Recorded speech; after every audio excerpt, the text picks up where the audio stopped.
We can't make you a morning person, but we can make your mornings better. Switch on to 94.3 Royal FM.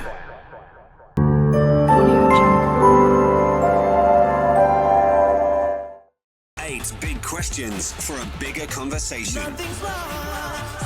Sponsored by MTN. MTN. Everywhere you go. Who doesn't want to listen and hear the 8 at 8 conversation? I will remember Raymond's words. He was very clear to you. Make sure you start at exactly 8 on the dot. We should start at 8 on the dot? Yes. Because he says, make sure you start 8 on the dot because I'm in the car waiting and I'm still don't want to leave the car. Yet I have to go and work. Interesting. Let him go and work, Raymond. Aaron is in the studios. Good morning, Aaron. Good morning, Jesse. Aaron, with your beautiful family, I want to hear from you. First of all, this morning I read sweet words parents should be telling their children, when they rise before you guys run out of the house to go into the marketplace. What are those words that you tell your children? Well, I tell them that, especially my daughter who goes to school, I tell her that I love her, and I tell her that she is created in God's image, and that she should always, remember how special she is, and that she shouldn't be defined by, by anyone else, out there, So everything else that comes as a compliment for her comes in as not as the background or as the the founding information, but the information of her identity in the family and in God. Is this every day? Well, I think we do not succeed all the times, but the intention is that it's every day. Julian, Yes. what are you telling our son Israel before I come to tell him? I think he's very little. I don't think he has understood, but he does understand a few things. But I only tell him when he does a few things that he's trying to get in his head at this age is when he does something wrong. I tell him, you are a bad boy, and bad boys are not good people. God doesn't like bad boys. So you do something good, I say, it's good boy, you did good. So he knows how to pray, he knows how to say bad. When someone hurts him, he says, bad boy. Everyone is boy. Doesn't know the difference between boy and girl now. So even if you tell him, if you shout at him, he'll tell you, bad boy. So when you do something good and you hug him and he says, good boy. So see, but he also knows he has to pray before eating, he has to pray before he goes to sleep. So just small things. We're getting there. We're still very little, I guess. Yeah. I'm just here thinking if my dad told me today that he loves me. Yeah, I tell my son every single day. I think I would become teary because he's a hard guy. Hard knock. Right. I'm sure he does, but the old people had tough I love. know, You know how I know that my dad loves me. Yes. But if he mentioned it to me, You'd cry. just like I'm a hard guy, for me to say I love you, I don't think you're actually hard, Jesse. it comes from a place of hard rock. Yeah, but you see what people don't know, people like that, like your dad and you, have the soft side, Yes. which is actually the biggest side, but they try to hide from it. Yes. And I think for me, because in our era when we're growing up, our parents never said those words to us, but they meant good. They loved us.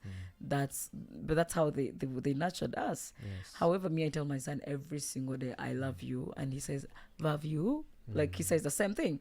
So it's good to tell your children how much you love them. Unlike our parents, how they told us. They never told us, rather. They had, it's called what? Hard love? No, it's what it's called. Iron hand. Like iron hand, but they loved us in a way that they never expressed it. Like they never told it to us. Yes. Yeah. But I would want to know how Jesse... It's called tough love, yeah. Yes, tough love. Yeah. I would want to know how Jesse then does it with his children, because if that's what it is with your dad, then how are you doing it with your children? For everyone, for me to say I love you, it is, I mean, I love you. So you know I love you. That's Yeah, it. but I'll be silent. And I'll love you in all act, but not spoken. Yeah, but then you need to know that kids of these days won't be like the way we were. I think it's important to tell them that. I think Yeah. because they're more emotional than we used to be. You see, the thing about you just showing them the love.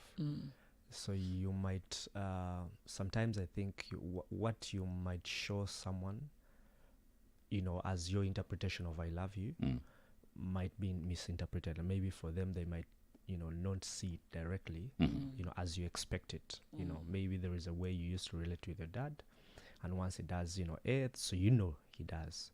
But on a daily basis, especially with our children nowadays, when there is a lot of information and agendas that are coming in to inform them about who they are and who loves them and all that. And they're right. Yes, and their rights. I think it's very important to also have that, background, foundational identity in which they affirm themselves in from home, especially from their parents. And so, when we talk about parenting in the old days versus parenting today, because when I see parents of today, they are quick to mention, I don't know if they mean it, they're quick to say, oh, honey, I love you. Oh, okay, I'm going to be back soon. All right, bye. Love you. Mwah, mwah. But again, when you talk to parents, they say it is more challenging parenting today than it was in the old days. The actual parents of today think that the parents of the old day did a better job than the parents of today. Yes. But then the parents of the old age were not the talking, I love you, bye, Yes. give me a hug. They only moved around with a rod to guide you to where you should be going in life. So I think comparing the two, usually I like to think and say that what we used to have, in this parenting journey, or what we got from our parents, what our parents had as the good is not necessarily what the children nowadays have. True. The tough love, the you lead the way, or they take you there and then you experience what you're going through. So I think in the past they never had resources as we do, as the current children, but what they had was like present parents. Thank you. Tough parents who I think that's the best word. Present parents. Yes. Yeah. And when you look at it now, parents are absent, A lot but of the them. resources are there. And so when a parent is not there, it comes back and then splashes this child with a lot of and then they have internet, they have all this. So that makes it become very hard. I think with our background, with our information, the millennials the and previous and the boomers and- parents, yeah. maybe what they used to do is, because they grew up in lack, when they got their children, the thinking is that we need to provide because we didn't have this, and then they forget the good things they had, to pass them on. So I find it imbalanced. What they lacked, their children have. What they had, their children don't have.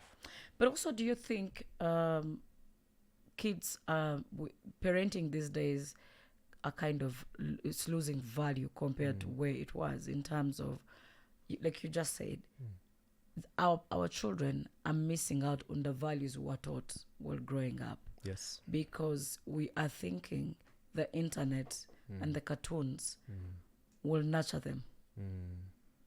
We are thinking we are hustling to give them a better life by not being available and being absent. Yes. That's an absent parent. Don't you think this will actually eat on those kids, or it will actually they will have a repercussion later in life? Definitely. I think that parents should, you see the intentionality, and I think for me that's what I advocate for, the intentionality in parenthood, in a way that I'm going to look at my child and see what does this child need to be equipped with for them to be successful in the future. or what does success, look like, for them.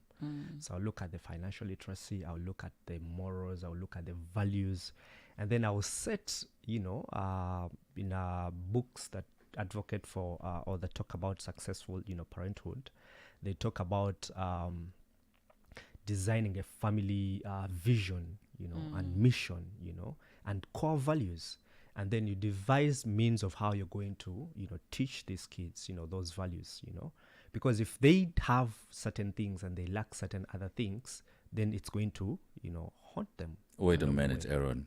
I think I when you mentioned that a family should have vision, mission, and core values, I'm looking at my family now. It's more like a company that has mission, vision, and then core values.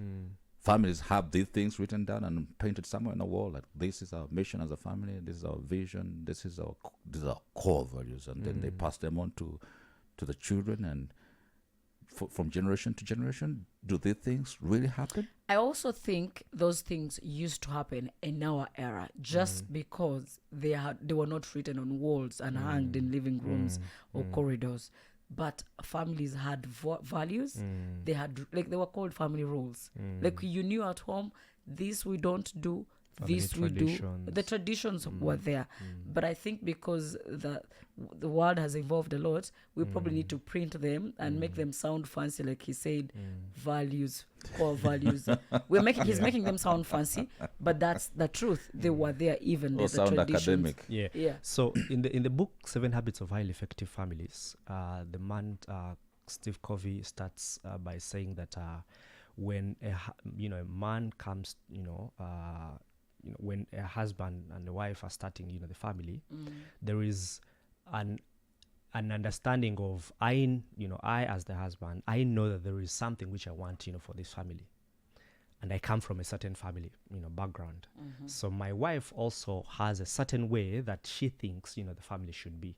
And most of the times in the book, he talks about the dilemma of actually these parents sitting together and clarifying what exactly they want, their families, to be, to look like. And so what happens is that when they have children, you find that there is what I want, and sometimes it might be different from what my wife wants or has envisioned. So you find that children are getting 2 styles of parenthood, which is sort of like also even confusing them. Yes. And I really, really agree that in the past, our family still had these things. But the intentionality of it is making sure that what we're talking about now is making sure that are these things just what I'm imagining? Do my children actually know, or do the family actually know that this is what we stand for? And, and what platforms can we put there for them to depict or to show that they understand this and they are passing them on as well? Listen, here's a question, Aaron. As parents, we want to create a strong legacy. Yes. For our children. But sometimes it feels overwhelming. How then can parents begin being more intentional in guiding their children without feeling the pressure of perfection? Thank you. When I think about it, first of all, it has to start from a point of the intentionality. What I am building now is at least something which I'll have to, even my grandchildren will have to benefit on. Looking at it being for more than just one generation. There was a study of more than 3,250 families, which was done, and research showed that 70% of families do not pass on their generation, their wealth, to the next generation. And now that is in the Western, world. Now you would expect that in Africa or even in Rwanda, it's even worse than that. You get what I'm saying? But the whole There's point... no wealth to pass on. Which one? But you see, you build it. What we're saying is that you build to a certain level something. When you're intentional, let's say you're coming up, you're putting together a business, right? And if you build that business with an intention of I will pass it on, it will go on, let's say, for 50 years. The way you start it is different from when you're just, doing business for the sake of, let's say, making money and earning a living. So it might be, this wealth is not just financial. The wealth is also, emotional. It's relational, in this society. So once you do that intentionally, you are saying that I'm going to build this. If my goal is to build this from A to Z, I am going, in this generation with me, I'm going to make sure that I build this from A, let's a D, and then train, mentor my young ones, or the next generation to be able to take it on, but also understanding where we're heading to.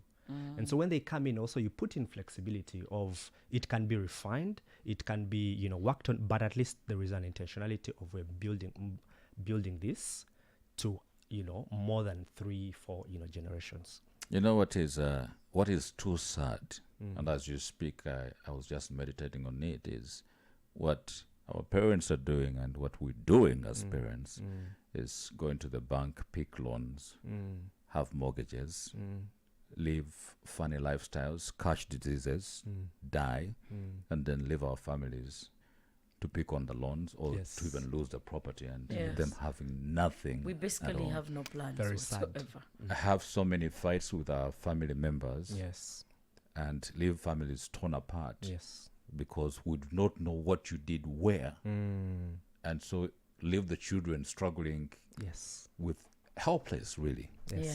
Sad. Very sad. And for an African family, I don't know even how we can get through this, and I don't know if African families are able to build legacies. Maybe there are those who build legacies. Mostly in the western part of Africa, they're a bit more intentional about it than the we West are. African Yes, side West of it. African, Countries, Nigeria, they're doing better. Wealth. They're doing better at building, mentorship across, families. But like you say, Jesse, it's very sad that someone might be living right now, and maybe he has living in a, drives, the children in a V8 and does all these things, and there is a story I know of a family, a guy who had, they had like this family, they had like about 4 houses, they were driving a good, good cars, and they had like going to good schools. And the mother was a stay-home mom. And one day, the father had an accident. This guy had an accident and died instantly. And the following day, banks kicked in. And when they kicked in, they took everything. And this mother, with the young, family, had to move from the house they were living in because everything was taken. And they went to look for a house to rent in Nyamirambo, and shortly after that, children also had to switch schools because they could no longer afford. The sort of schools. You're looking for the next uncle who can step in. Those uncles are never and when available. those most of the times when the uncles are kicking in, at least for the majority of them, they are coming in also to look at what is left. For them to take. You get what I'm saying? They never come in to help.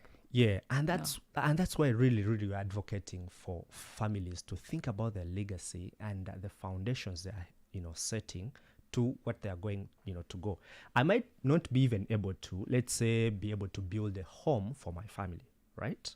But at least I know I am setting something to a certain level that when my children take on, they are taking, or when the next generation take on, they are taking on from a certain level and not starting from zero. You get what I'm saying? So, and it might be that I might go slow, it might be that, but the intentionality of it, the moral standards, the values, everything that I pass on might go on and actually be able to hold the sustainability of the family legacy. Allow me to first make it angazo. Women, especially if you are a wife, if you're on the road, listen to me. It is high time you get involved in a conversation of talking to your husband about him giving you bank statements, whether on his personal account or any other accounts, for you to know Where you the stand, family money. where it's how it's. Is it money that belongs to the bank, or is it actually your money? And where does it go? What does it finance? it's important to get involved in these conversations. Absolutely very agree with you. important. What do you have out there which is on mortgage? What is the payment What should I plan? know? You need to know all of these things. Yes.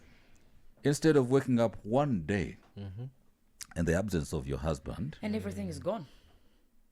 and you are in a dilemma. I mean, your husband has left a lot of loans, unpaid loans, and then you are. And this is left- on your children. Exactly. You're left Yeah. in a situation where you have to clear all those loans, clear the mortgages, and so it's a little bit disturbing. I think it's important also husbands to be open on these things while they are doing these transactions. Yeah. Be open to your significant other because, I mean, at the end of the day, this is a lifetime partnership. When you're not here, these people are going to take over, and you're leaving them with the worst. The same situation applies ever. to women. Also, Yes. bring Get your to bank know. statements. Yes. It's okay. Yes. It's usually women. By the way, when it comes to money things and transactions and all, women are very open about these things. If a woman has acquired a loan from a bank, she's going to be very open about their husbands. And also these banks, when they are giving loans, they actually ask if you're married, then your significant other should sign. However, men have a way of they actually forego that. I don't know how they do it. And you find that he has acquired a loan and you're not involved. You're not even aware. You didn't even get to sign as a spouse. Yeah, so it's important. I think partners should be open about each other in terms of money. Yeah, you know, some of your husbands are actually single in the bank. Very single. you see when, like I said, when you're acquiring a loan from BK or whatever, they're going to give you that paper which has, you have to fill it, and it says spouse or single, and your partner, because he does not want you to be in the know of he's getting a loan, he's going to put single. Yeah. You And see? when they ask the next of kin, They there's will put a somebody else. relative. Yeah, the Yeah. sister. Or the brother or whatever. And you're not you're not anywhere in his documentation. Yeah. You're not a next of kin, neither is one of your kids, And then when you're gone, the same uncle and brother that was put as next of kin will come for the property. Yeah. And that's why we say that to have, healthy, growing children, it starts from a, healthy, marriage relationship or relationship between the parents. Because if something is not working out well between the mom and the dad, the husband and the wife, most likely everything else that is going to come out of it is a bit, shaky. Yeah. And it's a very important for the parents to first have like a healthy relationship. Someone said that the best way to love your children is to love their mother. That is it. That is it. Or love, their father. So that's the best way to love actually your children, because once they see a healthy relationship between the two of you, then they are able to pick on these things. Talking about our parents not having to tell us, these things, but they show us. That's one of the ways that when children are looking at their parents and seeing what they're doing that is healthy, it affects them positively, big time. Listen, we have very limited time, but there are a couple of questions here. This person says, in my family, there has been a lack of clear communication about values and goals. Aaron, how can parents mentor their children in a way that helps pass down values and principles that are important for a family legacy? I think first of all, we need to first even identify this, because you see, the beauty of writing or putting something down is that right now, if you ask me what is in my mind, it's a lot, right? But it's until I start articulate it that it will start getting clearer. So families or parents should start from that point of what actually are our values, and then state them down. They can write as many as 10 or as many as 15, and then maybe close them to eventually like 5, and then find ways of how you're going to teach your children these 5 values.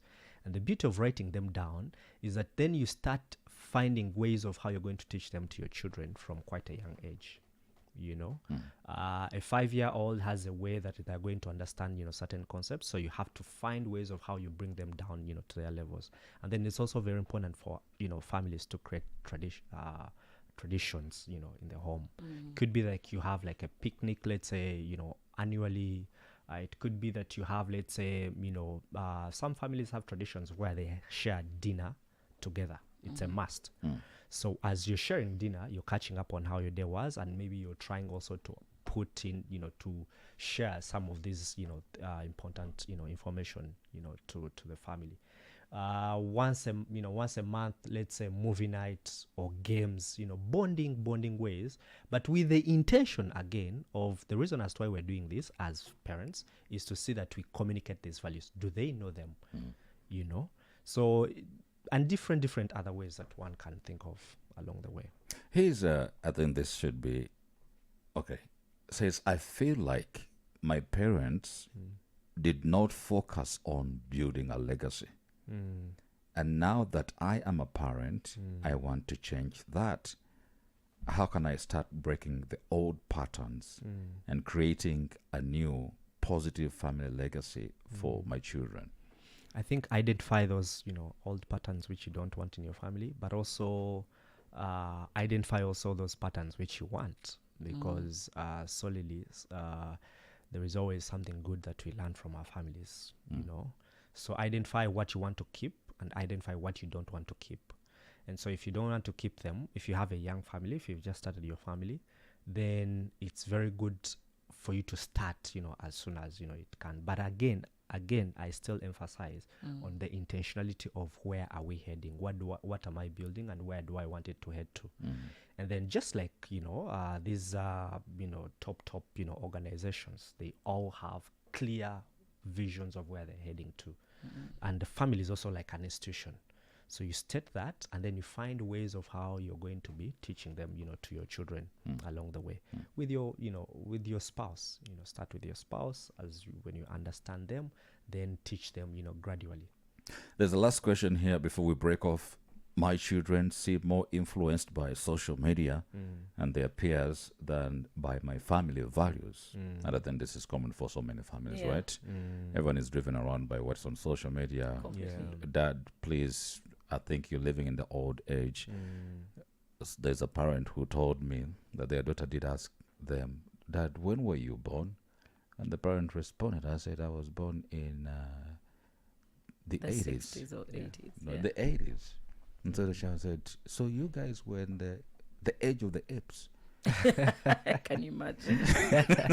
I know. Yeah. Crazy. And so the idea and approach to life can differ for parents born in the 80s, parents born in the 90s, to kids who are being born today. Yes. The influence is social media because, they are talking more to the phone than they can talk to their actual parents. They're interacting more with people they do not know than their actual parents. They're learning so many things. Yes. Some are positive, but not from their parents. Yes. Some of them actually learn the I love you from somebody trying to hit at them than from their parents. Yes. And so the question is, what practical steps can parents take to ensure that the mentorship and family legacy have a lasting impact on the children? On the children, talking about social media, even starting from there, you find that even as parents, are addicted to this. So it's very it's very hard to tell your child not to do what you're addicted What you're to. doing. Or at least it's unfair. It's unfair to say that don't do this. I don't want to see you on the phone. But you as a But parent, you're on the phone, most of the times. So I think starting from there and then seeing again what is it that I want to build, in my family, and then showing that, by example. So when you come home, we say maybe you're going to just bond, we're going to talk, we are putting the phone aside. Yeah, put the phones. There are some families that I know or that I've heard of that have, let's say, like a basket at home. So when you get home, all of you put your phone into the basket and then you keep it away, and now it's family time. Yeah. So starting it, that way, bonding, social media, show them that you yourself, you're not on social media, or at least you're trying to cut it as many times as possible, as much as you can. And then the second thing is, sometimes our children are far away from the realities of life. And I think it's also because we're lacking some intentionality into that. Because if I have, let's say, a car at home, I want my child to at least also know that it's not automatic. It's not like that. So sometimes in the holidays, it's important for us to take our children, let's say, to our villages, where we come from. Let them be able to experience, that life. Let them see from quite an early stage. So once they see that there is a certain home they go to, and you have to go look for firewood, you have to go fetch water, you have to go, get milk from the kraal, from the farm, and from quite a young age. I don't think that let's say when they are teenagers, you will not face such challenges of when were you born, because at least they've seen a certain life.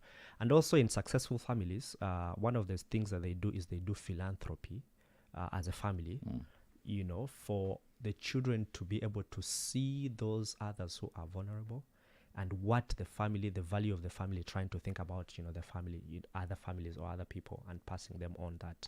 It teaches them a lot. And it's very hard for a child who has gone for, let's say, a project to give back, and has gone to their homes, villages, to see what is happening. It's very hard for them to be disconnected much from realities. We have to break from here because of time. Thank you so much, Aaron, for bringing insight. Here we're talking about building a legacy for your family, being intentional, raising the children. 3 minutes after 9 o'clock, we have the news coming up next. John Batista should be waiting online.